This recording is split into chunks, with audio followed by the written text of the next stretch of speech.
Peter Serafinowicz might have the thankless title role of this TV year.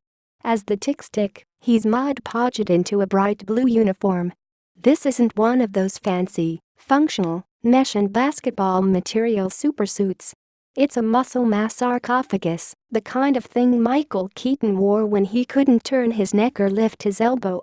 And the Tick isn't the kind of superhero saga that keeps finding a reason to get the good guy out of his mask. In the 6 episodes Amazon released for review, and in the whole 3-decade history of the character, the Tick is the Tick. And you could argue he's not even the main character on his own show, more on that later. First, let me begin by thanking Serafinowicz profusely. With a booming voice and brazen madman confidence, he turns practically every one of his statements into a laugh line. "We'll cross that bridge after we've burned it," he might intone, or "I broke a few eggs, but the omelet is huge." The Tick has always been a free-floating goof on superherodom, and there are people who treasure creator Ben Edlund's comic book, the ensuing Fox Kids cartoon, and the short-lived Patrick Warburton-fronted live-action Fox show.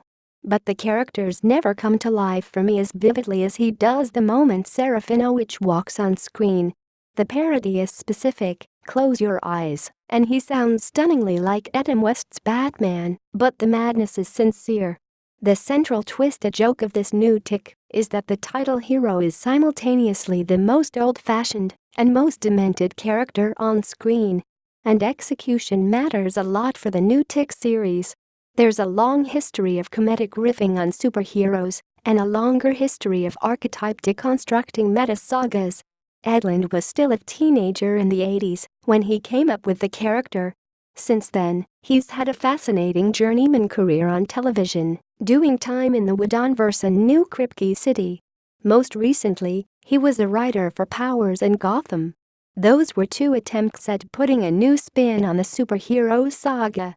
Powers was, and Gotham continues to be, bad, but one suspects Edlund learned some lessons from his time in those trenches. The new Tick is set in a world full of superheroes, presided over by century-old Superman analog Superian, Brendan Hines, marvelously inhuman.